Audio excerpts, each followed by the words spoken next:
बीवी के पैरों में जोर का दर्द था। मेरी बीवी के पैरों में जोर का दर्द था। मैं जाने लगा डॉक्टर को बुलाने, तो वो हाथ पकड़ कर बोली, आप ही शुरू करो पहले पैर दबाने।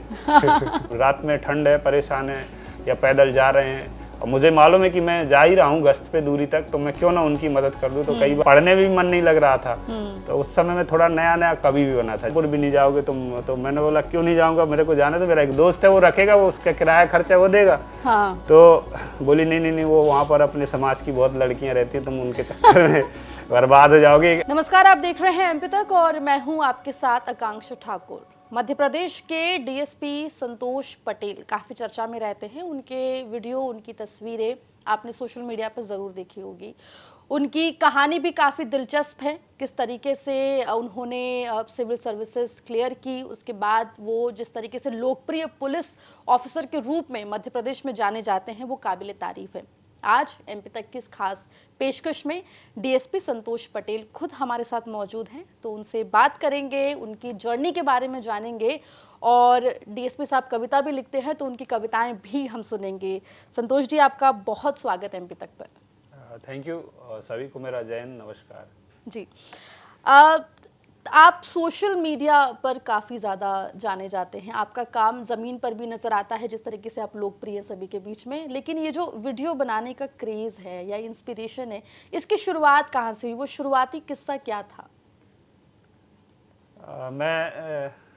मुझे मेरे अभी जो तत्कालीन एसपी हैं ग्वालियर, श्री राजेश चंदेल साहब, इसके पहले भी मिले। तो साहब जब पहले दिन ज्वाइन किए थे तो साहब ने एक बात बोली थी कि जो अखबार छपते हैं शाम को, तो उसमें एक पेज पुलिस के लिए रहता है, मतलब क्राइम न्यूज़ रहते हैं, तो उसमें आपकी ज़्यादातर कमियां ही छपती हैं पुलिस की। पुलिस टाइम से नहीं पहुंची, पुलिस की ये कमी रही, और पुलिस मेहनत करती है, कई बार परिस्थितियां होती हैं कि वो सामने वाला संतुष्ट नहीं हो पाता। तो साहब का ये कहना था कि हम जब कुछ अच्छा करें तो लोग जब हमारी कमियां छापते हैं, कमियां निकलती हैं, लोग निकालते, तो हम अपनी अच्छी चीज़ क्यों ना बताएं। और आज के समय में सोशल मीडिया एक ऐसा प्लेटफॉर्म है कि यदि आप अच्छा कर रहे हो, अगर आप उसमें साझा कर रहे हो, तो ओपन प्लेटफॉर्म है, मतलब लोगों को पसंद आएगा तो लोग शेयर करते हैं, उसे देखते हैं। तो मैं जैसे ही मैं फील्ड में निकलता, हम लोग रात्रि गश्त करते हैं जी। तो आपने बहुत से वीडियो देखे होंगे, तो मुझे कई बार ऐसे मिले जो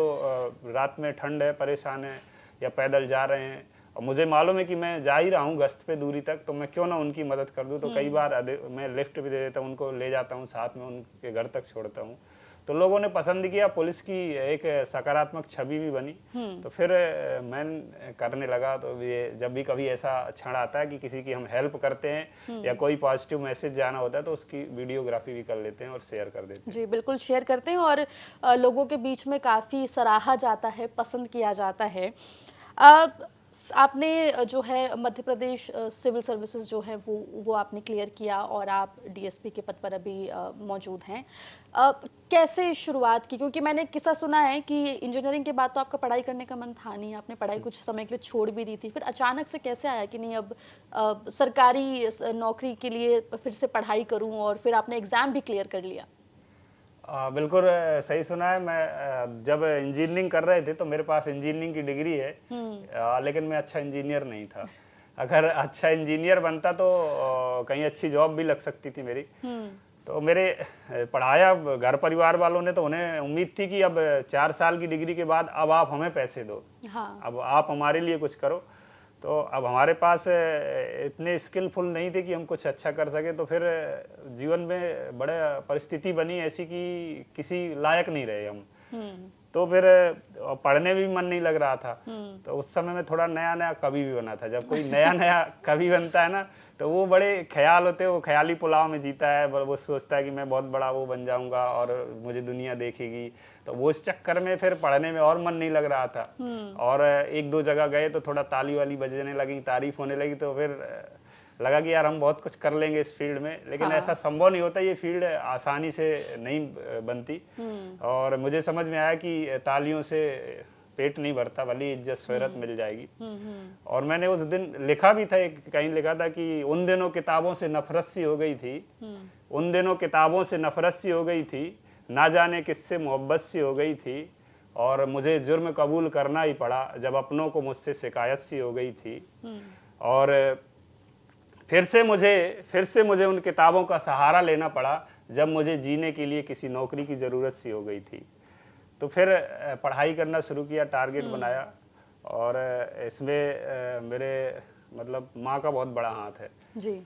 जब हम बचपन में पढ़ते थे और गांव से जैसे संडे का दिन रहता है छुट्टी में, तो हम लोग आते थे तो खेलने चले जाएं या मान लो कुछ काम ना करें, तो मुझे याद है वो एक बार मैं ऐसे क्रिकेट खेलने चला गया, तो लौट के आया तो मम्मी को लगा कि मैं इसको छोड़ के गई हूँ। अटारी होती है कच्चे घर में, फर्स्ट फ्लोर को बोलते हैं अटारी, ऊपर छप्पर रहती है, तो वो वहाँ मेरे को छोड़ के गई। तो मैं उसके सामने तो पढ़ने लगा, तो उन्हें लगा ये पढ़ रहा होगा। जब लौट के आई तो मैं दिखा ही नहीं वहाँ, तो बढ़िया डंडा लिए और मतलब बैट बॉल खेल के आ रहा था। तो मेरे को उन्हें नींबू के पेड़ में बांध दिया, बोले अब तुम जितनी देर क्रिकेट खेलो उसकी सजा मिलेगी, पढ़े भी नहीं हो और यहाँ काम भी नहीं करवाया। हाँ। तो उनका बहुत बड़ा हाथ था। तो जब मैं इंजीनियरिंग के बाद कुछ नहीं कर रहा था, तब मेरे को उन्होंने घर पे बुला लिया, घर के अंदर बंद कर दिया, बोले अब यहीं रहोगे, यहीं पढ़ोगे।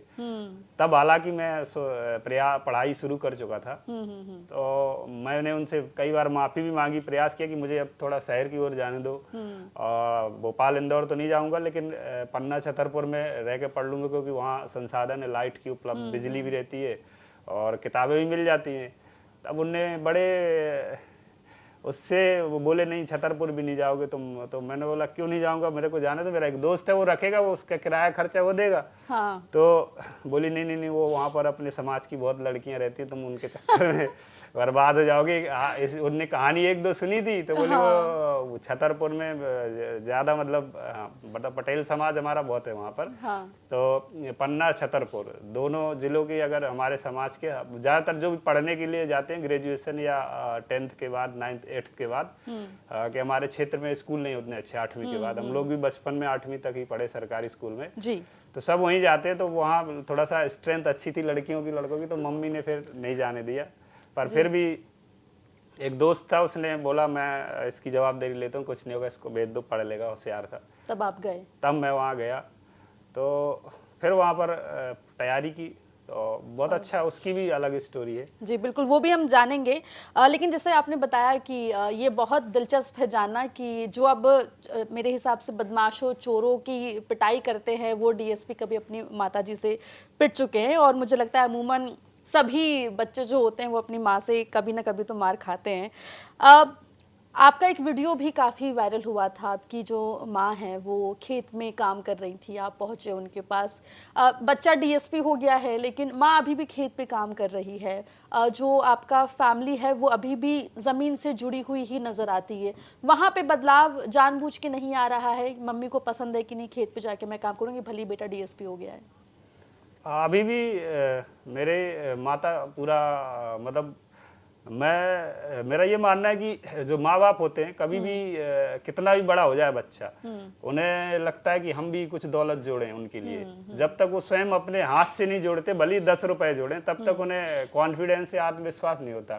तो आज भी वो मेरे से खर्च नहीं लेते, उन्हें लगता है जो भी एक बचाएगा या जो कमाएगा तो ये इनके लिए जोड़ना चाहिए।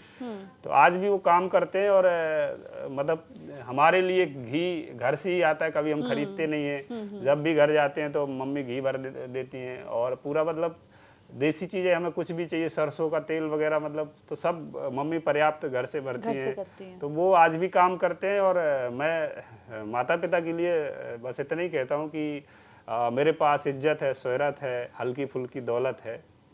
मेरे पास इज्जत है, शोहरत है, हल्की फुल्की दौलत है, जो कुछ भी है माँ बाप के कर्मों की बदौलत है।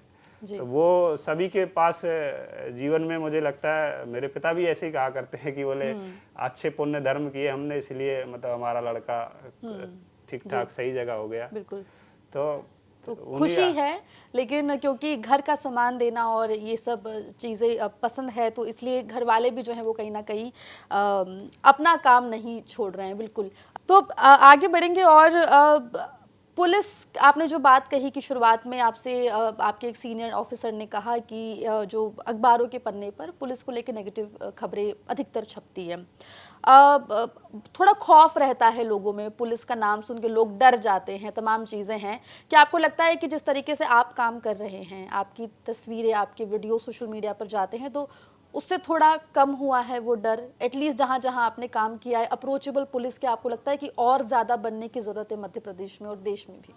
बिल्कुल 100% हुआ है। मैं तो मतलब अ, अपने मुंह तारीफ नहीं कर रहा ना, करनी भी नहीं चाहिए, जी। लेकिन लोगों के मन में मैंने देखा बहुत अगर मान लो कहीं भी कोई घटना होती है, मैं अगर पहुंच जाता हूं तो लोगों में आपस में चर्चा हो जाती है कि शांति से निपट जाएगा। और मेरा मैं सबसे ज़्यादा प्रयास ये करता हूं कि दो तरह के पुलिस में केस आते हैं। जब कोई 7 वर्ष से ऊपर की सज़ा का होता है तो उसमें माननीय सुप्रीम कोर्ट का भी आदेश है कि गिरफ्तार कर न्यायालय भेजें आरोपी को। लेकिन जब उससे कम सजा का होता है, 2-3 साल, साधारण मारपीट गाली गलौज, खासकर फैमिली वाले डिस्प्यूट बहुत ज़्यादा होते हैं, पति पत्नी के या सास बहू के, तो उसमें लोग आते हैं एक उम्मीद से। हाँ। मैं अभी देखा, मेरा कार्य क्षेत्र नहीं, दतिया से एक आ गया, बोले मेरी पत्नी 3 साल से मेरे साथ नहीं है और सर आपसे बहुत उम्मीद है, आपके देखे। और आप विश्वास नहीं मारोगे, ये ऐसा नहीं कि मतलब रैंडमली था, तो ना मेरे थाना क्षेत्र में लगता, मंगलवार को जन सुनवाई होती है, तो मेरे को साहब ने बोला आज तुम यहाँ बैठ जाओ। मैं वहाँ बैठा तो वहीं पर वो शिकायत आई। मैंने उसको कहा यार देखो मैं प्रयास करता हूँ, मेरे क्षेत्र का नहीं है। 2 आवेदन मैंने बात की लड़की वाले से और लड़के वालों से, तो दोनों ने कहा ठीक है सर देखते हैं, आते हैं परसों। क्योंकि टूटना कोई नहीं चाहता, हर कोई जुड़ के रहना चाहता है, हर किसी के मन में है। कोई भी थोड़ा बहुत लड़ाई झगड़ा हो जाए। तो उनको बुलाया मैंने, जब मैं घाटी गांव में था, दोनों पक्ष आए, हमने 6-7 घंटे प्रयास किया बैठ के। उनकी तरफ से बुजुर्ग आए थे, लड़के की तरफ से, लड़की की तरफ से ही बुजुर्ग आए थे, और मैंने भी अपने एक बुजुर्ग थानेदार थे जो मतलब सेवानिवृत्त होने, उनको बैठा दिया। मैं भी बैठा रहा, हमने खूब समझाया, 5-6 घंटे में कोई सॉल्यूशन नहीं निकला। मैं थोड़ा सा थक के और निराश होकर मैं अपने बगल में मतलब बंगला था, वहाँ चला गया। तो 1-1.5 घंटे बाद मेरे थानेदार साहब का फोन आया, सर बोले मान गए, आ जाओ सर, इनको शादी करा दो दोबारा। तो हमने फिर वो उनकी दोनों को वरमाला करवाई वहीं पर, दोनों पक्ष के बीच में एक एक तुलसी का पौधा दिया। तो आज वो मतलब इतने खुश हैं, अभी मतलब 6-7 महीने हो गए, दोबारा फोन नहीं आया, और मुझे लगता बहुत खुश होंगे। वो बहन मुझे बोली रक्षाबंधन को कि सर मैं आपको राखी बांधने आना चाहती हूँ। तो ये अच्छी खुशी होती है, तो लोग देखते हैं, बहुत से लोग आते हैं उम्मीद लेकर। तो हम प्रयास करते हैं तो छवि बदलती है। जी, आपने शादी कराई, बिल्कुल दोबारा शादी कराई इनफैक्ट उन लोगों की जिनकी आपस में कुछ बन नहीं रही थी। थोड़ा आपकी शादी पर आते हैं। आपकी शादी काफी चर्चा में रही। तो घर पे क्या, बाहर तो डीएसपी हैं, घर पे डीएसपी कौन है? घर में तो बोलते हैं सभी के होम मिनिस्टर को ये और ही होता है जी। तो थोड़ा बहुत देखिए, एक आपको चुटकुला सुनाता हूँ ना। बिल्कुल बिल्कुल, हमारे दर्शक भी बिल्कुल इस चुटकुले को मुझे लगता है पसंद करेंगे। मेरी बीवी के पैरों में जोर का दर्द था, मेरी बीवी के पैरों में जोर का दर्द था, मैं जाने लगा डॉक्टर को बुलाने, तो वो हाथ पकड़कर बोली आप ही शुरू करो पहले पैर दबाने। बिल्कुल। तो मतलब घर में तो उसी की चलती है, भली कोई कुछ भी हो, हर घर में चलती है वो। तो उनका थोड़ा सा, लेकिन ये है कि मोटिवेशन होना चाहिए। जब एक तो आपके ये इस काम को पसंद करती हैं, वीडियो बनाना और तमाम चीजें, कैसा उनका रिस्पांस कैसा है इसको लेकर? नहीं अच्छा है, तो वो कोई ऐसे वीडियो अपन बनाते नहीं है। बहरहाल कई बार थोड़ा सा हो जाती है, जैसे अभी करवा चौथ में हम लोगों ने एक वीडियो आपने देखा होगा, वो वोटर आईडी का, कि उस समय चुनाव चल रहा था और स्वीप चल रहा था अपना, मतलब इलेक्शन के लिए, वोटिंग के लिए, लोगों को मोटिवेट करने के लिए। तो हमने गिफ्ट में वोटर आईडी कार्ड दिया, तो बाद में जरूर बोले फ्री में निपट गए। जी, आपकी शादी का एक किस्सा बड़ा मशहूर है। एक तो ये कि आपने बिल्कुल प्रॉपर बुंदेली परंपरा से शादी की है, और साइकिल पे लेकर आप मैडम को निकल गए थे, ये भी सुना है कि दुल्हन लेने लोग, और डीएसपी अगर कोई हो जाए तो गाजे बाजे और बड़ी बड़ी गाड़ियों से जाता है, लेकिन आप साइकिल से ही चले गए थे। देखो मैं आज आपको सच्चाई बताता हूँ। देखिए क्या रहता है कि 2 चीज़ें बहुत लाइफ में वो होती हैं। जब आदमी की थोड़ी बुराई निकलती है तो बड़े बन के निकलती है, बड़े स्तर पे, और कई बार जब अच्छाई निकलती है तो छोटी चीज़ बहुत अच्छा कुछ होता है। तो ऐसा नहीं था कि साइकिल से विदा करके लाए थे, ऐसा बिल्कुल नहीं था, ना मैंने कहीं आज तक बोला। लेकिन वो यही चला कि साइकिल से विदा करके लाए। विदाई के बाद हालांकि ये पूरा तक बुंदेली परंपरा से देसी अंदाज में था और हाँ। पूरा मतलब हमने झोपड़ी बनवाई थी घास फूस की और पूरा मतलब गांव शहर में नहीं था, पूरा मैंने गांव में ही अपने खेत पे ही किया था सब कार्यक्रम। और पुरानी पालकी भी हमने बुलाई थी। हमारे यहाँ वो खजूर की मोर बनती है, पहनते हैं यहाँ पर कपड़े की वो पहनते हैं, तो वो खजूर का आज भी हम पहनते हैं। और हल्दी का वो बनाया हुआ एक जामा बोलते, पूरा एक पीस रहता है, वो पहनते हैं शादी के दिन जब निकासी होती है। तो विदाई के बाद हमारे यहाँ एक परंपरा चलती है, हम लोग मतलब 10 दिन तक लड़की को ना देखते हैं ना उसको छूना तो दूर की बात है। तो वो 10 दिन जब हो जाते हैं तब देवता पूछते हैं आसपास के, उसके बाद फिर मतलब जो हनीमून वगैरह वगैरह सब पूरे संस्कार होते हैं। तो उसमें क्या था कि हमारे दादाजी के यहाँ पूजने जाना था, हमारे दादाजी एक्सपायर हो गए थे तो उनके चबूतरे पे, तो वो जंगल पे हमने उनका चबूतरा बनवाया था। तो वहाँ जाने के लिए रास्ता नहीं था, तो फिर हमने साइकिल का उपयोग किया था और वो वीडियो बन के सोशल मीडिया में वायरल हो गया था। तब से वो चल रहा है कि साइकिल से विदा करवाया। अच्छा, बिल्कुल। तो पूजा के लिए जो पहली पूजा है उसके लिए आप साइकिल से लेके गए थे। बिल्कुल। अभी बेटा भी आपका जो है अभी अभी आप जो है पिता बने हैं, तो बदलाव कुछ लाइफ में, अब पहले अकेले थे फिर वाइफ आई, अब जो है बच्चा भी आ गया है, तो कैसे मैनेज करते हैं समय देना, क्योंकि पुलिस की ड्यूटी भी, हाल ही में इलेक्शंस थे, तमाम चीज़ें हैं, तो दोनों चीज़ें बैलेंस कैसे करते हैं आप? बड़ा जब परिवार में कोई नया सदस्य जुड़ जाता है तो बड़ी खुशियाँ होती है और अच्छा लगता है। मैं आपको 2 लाइन भी सुनाता हूँ, मैं लोगों को बोलता हूँ नए जोड़ों को, अपने लिए आज बता देता हूँ कि हम जिंदगी में और हसीन हो गए, हम जिंदगी में और हसीन हो गए जब से 2 से 3 हो गए। तो अब हमारे यहाँ जो बच्चा आया तो बड़ा आधा टाइम तो हम लोगों का उसी में चला जाता है। तो बच्चे के प्रति बड़ा स्नेह रहता है, सभी का रहता है, सबने देखा है। तो अच्छा लगता है, थोड़ा एक जिम्मेदारी भी बढ़ती है और एक पिता का एक अलग ही वजूद है और पिता होने के बाद हमें बहुत कुछ सीखने को भी मिलता है। तो वो चीज़ें जब हम अपने बच्चे का चेहरा देख के निकलते हैं तो वो फीलिंग हमारे पास भी रहती है। कोई माँ या कोई बहन बच्चे को लेकर थाने आती है या शिकायत करने आती है तो हमें फीलिंग आती है कि इसके पास भी वही बच्चा है जो हमारे घर पे है। तो मैं खुद प्रयास करता हूँ कि इसको जितनी जल्दी संभव न्याय मिले। और मैं खास कर अगर आसपास मेरे क्षेत्र में है तो मैं गाड़ी में ले जाकर उसके घर तक भी जाता हूँ, पहले सुनता हूँ कि क्या समस्या है और निराकरण भी करते हैं। तो छोटे बच्चों से हमें ये प्रेरणा मिलती है कि दूसरों को भी उसी तरह बिहेव करें जैसा हम चाहते हैं, अपने घर में जिस तरीके से हम करते हैं। बिल्कुल। आप पुलिस में हैं, जैसा कि हम पुलिस की छवि को लेके भी बात करते हैं, लेकिन संतोष पटेल जी की बात करते हैं तो संतोष पटेल जी मूवीज वगैरह देखते हैं, कविता आप लिखते हैं, अभी कविता भी हम सुनेंगे आपसे, बीच बीच में आपने कुछ कुछ कविताएं सुनाई भी हैं, लेकिन अगर फिल्में देखते हैं तो कैसी फिल्में पसंद है, फेवरेट हीरो कौन है, ये भी जानना चाहेंगे। फिल्में तो नहीं देखी मैंने ज़्यादा, टीवी नहीं है हमारे घर पे, आज भी नहीं है। अब तो मोबाइल में यूट्यूब ने सब कुछ कर दिया है। तो मैं ज़्यादा फिल्में नहीं देखा, लेकिन ठीक है वैसी फिल्में हम लोगों को गांव में जो वैसी चलती है ना वो एक्शन वाली फिल्में, तो वो देखा करते थे पहले जी। और मतलब अच्छा सभी फिल्में फिर तो फिल्म 2 तरह से देखी जाती है, एंटरटेनमेंट के लिए देखते हैं या कोई किसी हीरो का बहुत बड़ा फॉलोअर्स फैन होता है तो वो चाहे जैसी फिल्म देखने जाता है। हमारे साथ ऐसा कोई नहीं था कि किसी हीरो के फैन हो, हम तो जब कभी टाइम है एंटरटेनमेंट के लिए फिल्में देखते थे जी। तो सभी फिल्में देखे हैं। बिल्कुल संतोष जी, आपको देख के कई सारे जो युवा हैं मध्य प्रदेश के और जहाँ जहाँ से भी युवा आपके वीडियोस देखते होंगे इंस्पिरेशन बिल्कुल लेते हैं। उन युवाओं के लिए जो तैयारी कर रहे हैं, आपकी तरह डीएसपी या किसी और सरकारी नौकरी में जाना चाहते हैं, उनको लेकर आप क्या आप उन्हें संदेश देना चाहेंगे? कुछ युवाओं में भ्रम भी रहता है नौकरियों को लेकर, प्रोसेस को लेकर, अगर उस पर आप कुछ युवाओं को बोल पाएं। जी, मैं खासकर उनकी बात करता हूं जिनके माता पिता या तो अनपढ़ हैं या मजदूरी करते हैं, किसानी करते हैं। तो गांव में एक ये परंपरा है या विसंगति है कि सोच लेते कि हमारे बेटे कुछ नहीं कर पाएंगे, ये हमारे लिए नहीं बना। और तो मैं 4 लाइन सुनाता हूं पहले जी जी। कि जंगल में गाय भैंस बकरी चरा रहे होते, जंगल में गाय भैंस बकरी चरा रहे होते, इन गालों में तंबाकू गुटखा दबा रहे होते, अगर किताबों की मेहरबानी ना हुई होती तो हम भी कहीं गैंती फावड़ा चला रहे होते।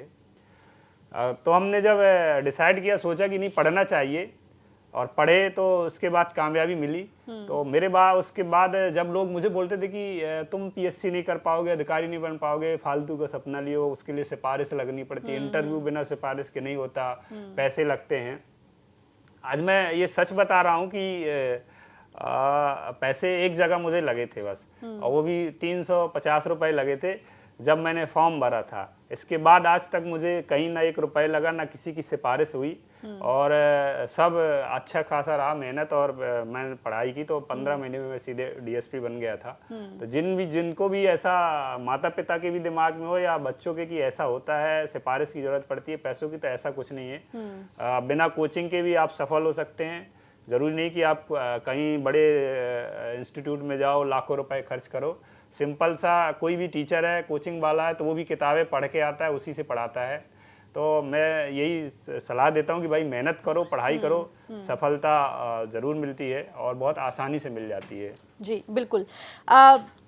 कविताओं को लेकर आपका प्रेम जग जाहिर है। आप लिखते भी हैं, और वो इंजीनियर से डीएसपी के बीच में जो कुछ समय था, आप कवि भी बनना चाहते थे। लेकिन हमारे एमपी तक के दर्शकों को अगर आप कुछ सुना पाएं आपका खुद का लिखा हुआ। मैं 2-2 लाइन, 4-6 लाइन सुनाता हूँ जी, आपको। आप वाह वाह भी कर दें तो अच्छा जी लगेगा। बिल्कुल बिल्कुल, इरशाद है फिर तो। कि किस्मत मेहनत से निखरती है, संघर्ष से चमकती है। किस्मत मेहनत से निखरती है, संघर्ष से चमकती है, और जिंदगी किसी की भी हो धीरे धीरे सजती संवरती है। तो हम जब प्रयास करते हैं तो आसानी से कामयाबी मिलती है। बस हम जल्दबाजी ना करें, जल्दी रास्ता ना छोड़ें। और मैं उनके लिए बोलना चाहता हूँ जो 2-4 अटेम्प्ट करते हैं, फिर निराश हो जाते हैं, बोलते हैं हमारा नहीं होगा, हाँ। या समाज के जो आलोचक हैं, आलोचकों के कारण छोड़ देते हैं। मैं उसके लिए कई जगह सुनाई है कविता, आपको भी सुनाता हूँ। स्वयं का मेरा एक अनुभव है कि काले बादल छाए थे, मुझे हराने आए थे। काले बादल छाए थे, मुझे हराने आए थे। कुछ दुश्मन खुशबू बनकर मन भटकाने आए थे। मेरे हुनर की तौहीन करी, नाकाबिल बताया मुझे, और मेरे सपनों को गुब्बारा समझकर सुई से डराया मुझे। खाली जेब बढ़ती उम्र देख, अपनों ने भी मुझसे मुंह मोड़ा। फिर भी मेरी जीत हुई, क्योंकि मैंने गिरकर भी मैदान नहीं छोड़ा। मैंने गिरकर भी मैदान नहीं छोड़ा। तो मैं लोगों को यही कहता हूँ, आग्रह भी करता हूँ जो पढ़ रहे हैं, कभी छोड़े नहीं, प्रयास करते रहें, सफलता मिलती है। मैंने बहुत से लोगों को देखा जो जीवन के अंतिम पड़ाव में, लास्ट अटेम्प्ट, उम्र भी अंतिम बची है, और उसी में वो आईएएस बन गए, डिप्टी कलेक्टर बन गए, डीएसपी बन गए, क्योंकि वो लगे रहे, इसलिए जीत गए। बिल्कुल, बहुत खूबसूरत आपने कविताएं जो हैं वो सुनाई, और मुझे लगता है कि कई सारे युवा साथी जो हैं वो आपको देखते होंगे, सुनते होंगे, तो बिल्कुल इंस्पिरेशन लेते होंगे, और आपकी तरह ही आगे बढ़ने के बारे में सोचते होंगे। लेकिन पुलिस का एक चेहरा ऐसा भी हो सकता है, ये भी आपकी जो पूरी जर्नी है वो दिखाती है कि जो पुलिस से हम डरते हैं या फिर लोग थोड़ा सा झिझकते हैं पुलिस के पास जाने से, वो ना झिझके, क्योंकि ऐसे ऑफिसर्स भी जो है पुलिस में मिलते हैं। फिलहाल संतोष जी, बहुत शुक्रिया आपका, आप एमपी तक पर आए और बातचीत आपने बहुत विस्तार से की, अपनी ज़िंदगी के बारे में आपने तमाम चीज़ें बताई। बहुत बहुत शुक्रिया आपका। थैंक यू जी। और इस एपिसोड में इतना ही रख रहे हैं, लेकिन मध्य प्रदेश जुड़ी तमाम खबरों के लिए आप बने रहिए एमपी तक के साथ। इजाज़त दीजिए, नमस्कार।